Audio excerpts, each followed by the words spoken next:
Copyright ലംഘനം ആരോപിച്ച് ഒരു വീഡിയോ ബ്ലോക്ക് ചെയ്തു എന്ന് വെച്ച് എല്ലാം അവസാനിച്ചു എന്ന് മീഡിയ വൺ കരുതേണ്ടതില്ല. ഇത് പുതിയ സാങ്കേതിക വിദ്യയുടെ കാലമാണ്. ആരെയും ഭയക്കാതെയും ആരെയും വകവയ്ക്കാതെയും നിർബാധം കള്ളപ്രചരണം നടത്താമെന്ന് മീഡിയ വൺ വ്യാമോഹിക്കേണ്ടതില്ല. ഏതാനും ചിലരിൽ നിന്നും ഏറ്റുവാങ്ങി ജമായത്തിന്റെ ചാനൽ നമ്മുടെ ഇടയിൽ പ്രവർത്തിച്ചുകൊണ്ടിരിക്കുന്ന ഒരു മാധ്യമം എന്ന നിലയിൽ ഏറ്റുവാങ്ങി പ്രചരിപ്പിക്കുന്നതിലേക്കും എത്തിയിരിക്കുകയാണ്. നിലമ്പൂർ ഉപതെരഞ്ഞെടുപ്പിൽ എം സ്വരാജ് പരാജയപ്പെട്ടതിനെ തുടർന്ന് ഇടത് ഹിന്ദുത്വക്കേറ്റ തിരിച്ചടി എന്ന തലക്കെട്ടിൽ മീഡിയ വൺ ഔട്ട് ഓഫ് ഫോക്കസിൽ ഒരു എപ്പിസോഡ് പുറത്തു വന്നിരുന്നു. ഈ ചർച്ചയിൽ media one senior news editor SA Ajims M സ്വരാജിനെതിരായി ചില വ്യാജ ആരോപണങ്ങൾ ഉയർത്തുകയുണ്ടായി.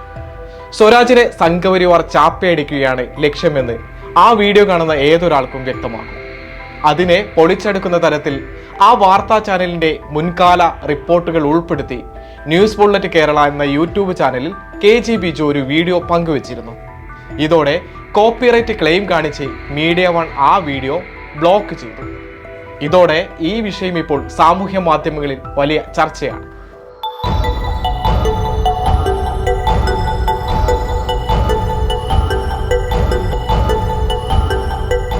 തൃപ്പൂണിത്തുറ യോഗാ കേന്ദ്രത്തിൽ മിശ്ര വിവാഹത്തിന്റെയും മതം മാറ്റത്തിന്റെയും പേരിൽ യുവതികൾ ലൈംഗിക പീഡനത്തിനടക്കം ഇരയായ സംഭവം എല്ലാവർക്കും അറിയാമല്ലോ.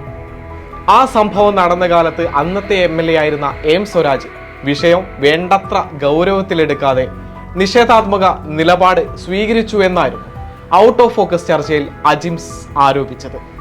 പുറമെ പോലീസ് കേസെടുത്തില്ലെന്നും കോടതി ഇടപെട്ടതോടെയാണ് പോലീസ് നടപടി സ്വീകരിച്ചതെന്നുമായിരുന്നു അജിംസിന്റെ വാദം. എന്നാൽ 2017 സെപ്റ്റംബർ 24 മീഡിയ വൺ വാർത്തയ്ക്ക് പിന്നാലെ അന്നു തന്നെ പോലീസ് അന്വേഷണത്തിനായി യോഗാ കേന്ദ്രത്തിലെത്തി. അതേ ദിവസം തന്നെ മീഡിയ വൺ പുറത്തുവിട്ട വാർത്താ ക്ലിപ്പ് കാണിച്ചുകൊണ്ടാണ് ന്യൂസ് ബുള്ളറ്റ് കേരള ഇക്കാര്യം ചൂണ്ടിക്കാട്ടിയത്. എന്നാൽ കോടതി കേസെടുക്കാൻ ആവശ്യപ്പെട്ടപ്പോൾ മാത്രമാണ് ഇത് വാർത്തയായതെന്നും അജിംസ് ചർച്ചയിൽ ആരോപിച്ചിരുന്നു. 2017 സെപ്റ്റംബർ 23 FIR ന്യൂസ് ബുള്ളറ്റ് കേരളയിലെ വീഡിയോയിൽ KG ബിജു തെളിവായി നിരത്തി. ഈ വാർത്ത വന്നപ്പോൾ വേണ്ട രീതിയിൽ സ്വരാജ് പ്രതികരിച്ചില്ലെന്നും അജിംസ് ആരോപിച്ചു. എന്നാൽ ടെലിഫോണിലൂടെയും ചർച്ചകളിലൂടെയും സ്വരാജ് ഈ വിഷയത്തിൽ മീഡിയ വണ്ണിനോട് പലതവണ പ്രതികരിച്ചിരുന്നു. കർവാപ്പസി ആരോപണം ഉയർന്ന വിഷയത്തിൽ അതിനെതിരായി നിലപാടെടുക്കാൻ സ്വരാജ് തയ്യാറായില്ല എന്ന രീതിയിൽ സംഘപരിവാറുകാരനാക്കി മാറ്റാനുള്ള ശ്രമമാണ് മീഡിയ വൺ നടത്തിയത്. ഇതടക്കമുള്ള എല്ലാ ആരോപണങ്ങളും തള്ളിക്കളയുന്നതും എന്താണ് യഥാർത്ഥത്തിൽ സംഭവിച്ചതെന്നുമാണ് ന്യൂസ് ബുള്ളറ്റ് കേരള മീഡിയ വണ്ണിന്റെ മുൻകാല വാർത്തകൾ വെച്ച് വ്യക്തമാക്കിയത്.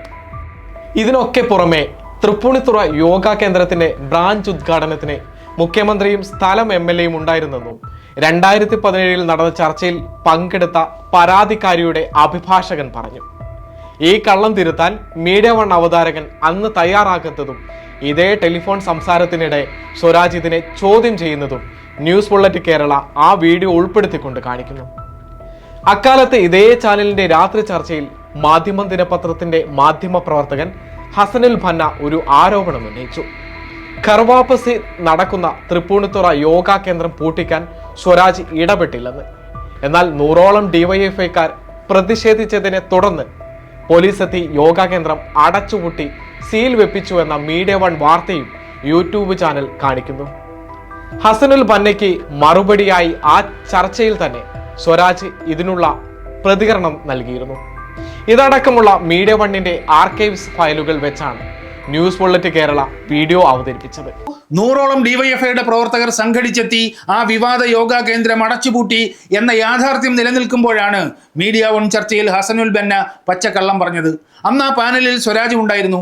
വായടപ്പിക്കുന്ന മറുപടി ഹസനുൽ ബന്നയ്ക്ക് സ്വരാജ് നൽകുകയും ചെയ്തു. എന്നാൽ അതേ ആക്ഷേപം 8 കൊല്ലത്തിന് ശേഷം മീഡിയ വണ്ണിലെ അജിംസിന്റെ നാവിൽ നിന്ന് പുറത്തു ചാടിയത് ലാഘവത്തോടെ കാണേണ്ട ഒന്നല്ല.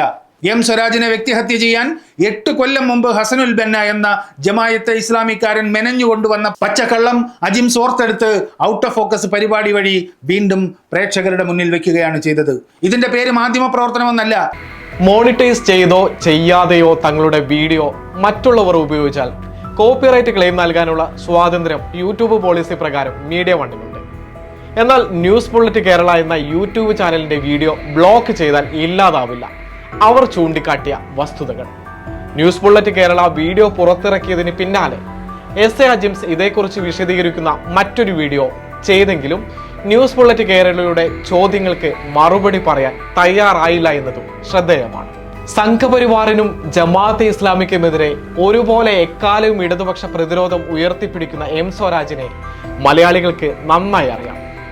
നിയമസഭയിലും പുറത്തും അദ്ദേഹം നടത്തിയ തീപ്പൊരി പ്രസംഗങ്ങളിലടക്കം ഇക്കാര്യം പറയുന്നത് സോഷ്യൽ മീഡിയകളിൽ ലഭ്യമാണ്.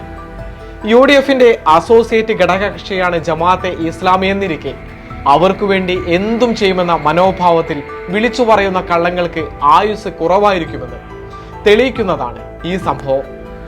BJP സർക്കാർ മീഡിയ വണ്ണിന് സംപ്രേഷണ വിലക്ക് ഏർപ്പെടുത്തിയപ്പോൾ അതിനെതിരെ അടക്കം ശബ്ദിച്ചവരാണ് ഇടതുപക്ഷവും എം സ്വരാജുമെന്ന് ഹിന്ദു വർഗീയവാദികൾ എന്ന തരത്തിൽ ചാപ്പേടിക്കുന്നവർ ഓർക്കണം. എം സ്വരാജ് തെരഞ്ഞെടുപ്പിൽ പരാജയപ്പെട്ട ശേഷം FBയിൽ പങ്കുവെച്ച കുറിപ്പിൽ പറയുന്നത് ഇങ്ങനെയാണ്: തെരഞ്ഞെടുപ്പിൽ പരാജയപ്പെട്ടപ്പോഴും ആഹ്ലാദിക്കാൻ ഇതിൽ പരം എന്തു വേണം?